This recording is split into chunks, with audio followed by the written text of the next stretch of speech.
Looking in that direction for a specific purpose. I don't want to spend a great deal of time talking about the historic landscape, but I do need to say at least a little bit about that. I'm not going to spend a lot of time on the historic landscape because most of Harker's fight takes place in a landscape that is at least at the gross level pretty correct. But the first part of Harker in this action, there is an important difference in the landscape. On this graphic that Dr. Robertson produced years ago for use with his Command and General Staff College classes, we are right now here at the intersection of the Lafayette Road, this red line, and what we call today the Glen Vineyard Road, the road that leads over to the Widow Glen's house where the Wilder Brigade Monument is today. So we are right there. Behind you, the Vineyard Field is in pretty good shape size-wise. To the east of the Lafayette Road, that Vineyard Field today ends on this wet weather drainage. It actually extended further. Now, you cannot see that from right here, but when we walk up the road in a minute, remember that field extended further to the east. The big difference, and the one landscape thing that affects the Harker story, is that this field on the map is entirely gone today. There were trees on this now Beaver Dam choked drainage that you see here on the map, the little blue line, and that's what this is. That's what's flowing under the road right there. There were some trees on that drainage that separated that vineyard field from this other field.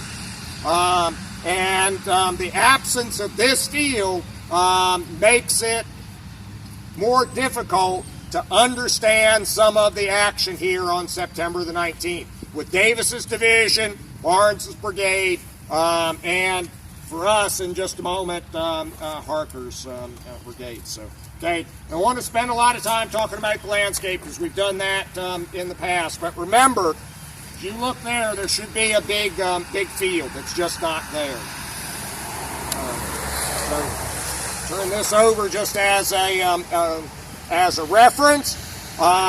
The Wilder's brigade on the morning of the 19th in this area withdraws from the east side of the then larger Vineyard Field across the Lafayette Road and deploys along that wood edge there where most of you all know their monuments are, where their battle position will be on the afternoon of the 19th. During the course of the morning and early afternoon, Union units march up the road, up the Lafayette Road, or march up to this point, turn on this road, and essentially go around behind Wilder as they go up and go into action further to the north. Battle is roaring southward. About 2 p.m., Jefferson Columbus Davis's division, just 2 of its 3 brigades, Post Brigade is guarding wagons, having marched up out of McLemore's Cove, gone past Rosecrans' headquarters at the Widow Glen's. Davis's division marches in from the west, deploys, and Carlin's brigade, partly in the woods, partly in this field, advance eastward. And if you remember last year, if you went along last year, to Carlin's left or north, entirely in those woods, Pegg's brigade lines up parallel with the Lafayette Road and advances east into the woods and becomes engaged. As that fight develops, Barnes's brigade of Van Cleve's division, the other 2 brigades of that division having been marched on up the road earlier in the day, Barnes's brigade comes up from the south, and they will deploy in this field that's not here now, and be involved in this fighting with Carlin, the Confederates, in this action. So that's where I'm going to leave the stage set at this moment for Harker. Harker and his men, of course, have been down at the Lee and Gordon's Mill for the last week. Seeing Confederates off and on in front, having contact with the Confederates, knowing how important blocking the Lafayette Road, where it crosses West Chickamauga Creek, is. They have built some crude field fortifications, piled up limbs, logs, branches, rocks, stones, and the like on September the 18th, when there were plenty manifestations of Confederates moving north to the east of them to cross Chickamauga Creek downstream of Lee and Gordon's Mill. Harker's and Buell's brigades were put into position behind their field fortifications overlooking West Chickamauga Creek at Lee and Gordon's Mill.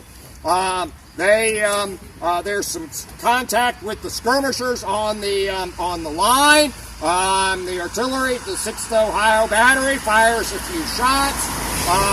Some of Wilder's wounded from the fight at Alexander's Bridge will come through Wood's sector, and in fact, Wood's medical people will even treat some of Wilder's wounded. There's all the indication there's likely to be a fight. The night of the 18th, the early morning hours of the 19th, Harker's brigade and Buell's brigade sleep on their arms behind their field fortification. They literally open ranks, and then the command is given, lie down. And they lie down, and with their shoes on, their accoutrements on, their canteen, haversack on, and their rifle right beside them, they try to get some sleep. The next morning before dawn, they are awakened to be on guard, and they're looking for any evidence that the Confederates might approach in front of them. One of these Federals is Wilbur Hyman, a lieutenant in the 65th Ohio. He will write the history of the Sherman Brigade, the 64th and 65th Ohio and 6th Ohio Battery. He also is Cy Clegg, that fictionalized collection of soldier experiences. This is Wilbur Hyman, and he writes on the morning of the 19th, memory recalls a group of 16 officers of the 65th Ohio as they sat under a tree that morning and ate breakfast. There were anxious hearts and sober faces. We wondered who of us would be stricken down in the battle, for we knew that some must fall. At 7:30, there's clear audible evidence that a battle has begun. And during the course of the morning to midday, the sound of that battle gets closer.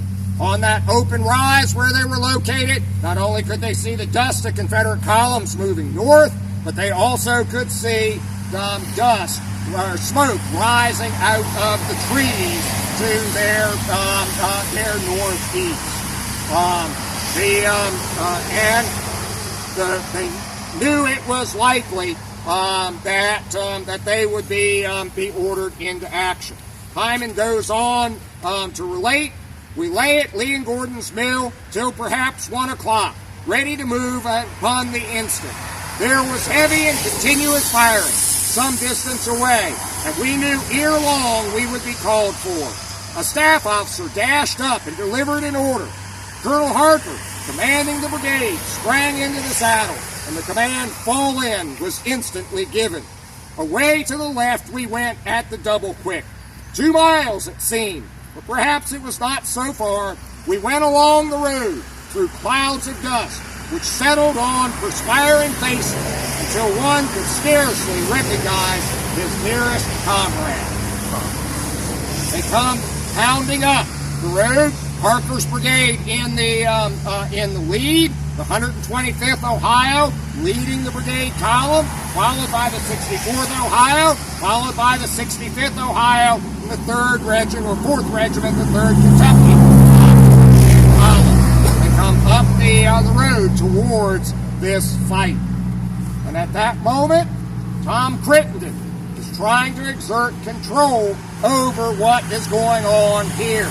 Another one of his division, Thomas J. Wood's division, is now arriving to potentially join the fight. And Crittenden sends his chief of artillery, John Mendenhall, to Wood and to Harper. And initially, Crittenden wants to deploy Wood's division to the right of Barnes's brigade, off in this direction, and use them this way against the Confederates who are confronting Carlin, Haig, and Barnes. And in fact, Parker says they actually started moving towards that position when another staff officer arrives. Jefferson Columbus Davis, the commander of Carlin and Haig, reports that he is being driven and he needs assistance. And Parker's and Buell's brigades are redirected. They stop deploying here to Barnes's right, and they move back onto the road and march behind Barnes and a little bit further to the north. Anything you want to add here? No. All right. Questions or observations? That place down there that's open, that's what's left of that field. Well, I would hardly say that that's any of the remnant, but yes. And if you remember on a previous venture, if you've been down there, that's where the monument and guns are to the 3rd Wisconsin Battery, the battery of Barnes's brigade. There's some markers and tablets for Barnes's brigade down there.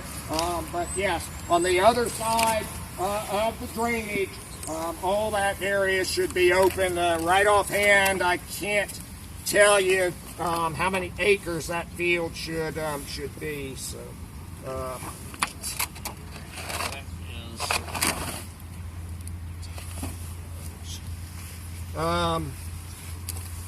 oh boy, that field going to extend.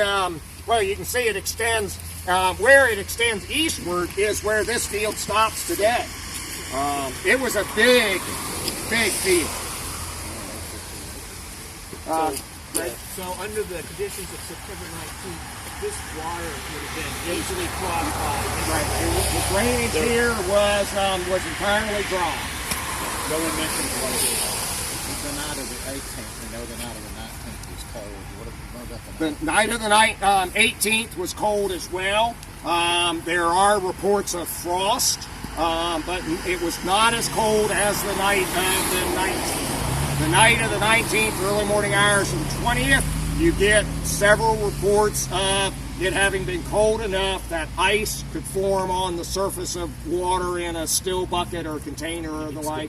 But visible frost on the morning of the 19th. Jimmy said the brigade has artillery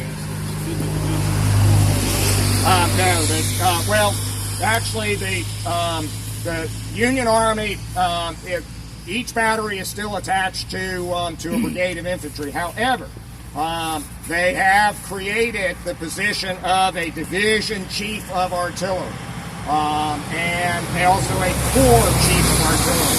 Now, those chiefs of artillery do not have any assets of their own which they can direct, but in this line of authority, they supposedly can direct the placement and use of the batteries of their division or their corps.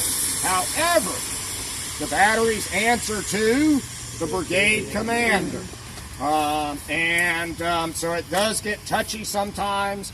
However, these chiefs of artillery are division or corps staff officers, so they are colored with the authority of that commander. So theoretically, they can overrule the brigade commander, but that's often disputed. So Often the artillery battalion commander is and for Wood's division, there is actually a brief itinerary report from the artillery battalion commander of the division, but it's usually just the senior battery. And often he fights his battery. He doesn't leave his lieutenant to fight his battery while he directs.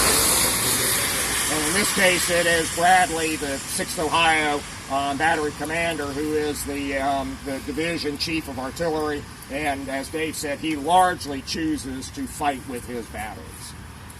Is Bradley's battery, I can't recall a period where they weren't associated with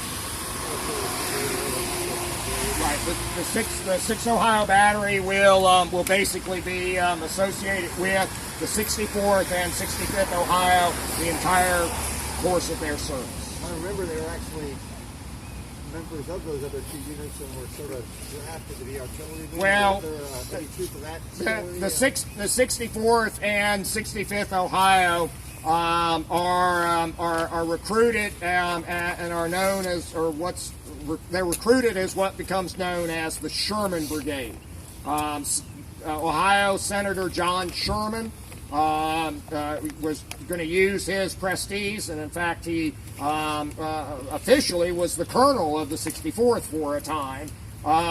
He was going to use his prestige to help organize new troops in the fall of 1861 when recruiting was already getting difficult. This was going to be almost kind of like a legion formation. It's going to be infantry, artillery, and cavalry. McLaughlin's squadron, which eventually becomes part of the 7th Ohio Cavalry or something like that. Legions were a big thing in 1861. Yeah. Combined all arms units, and very quickly they get broken up and parceled out. And so John Sherman is essentially recruiting 4 organizations: 2 infantry, 1 artillery, and 1 cavalry. But very quickly he decides that being a senator is much more important, and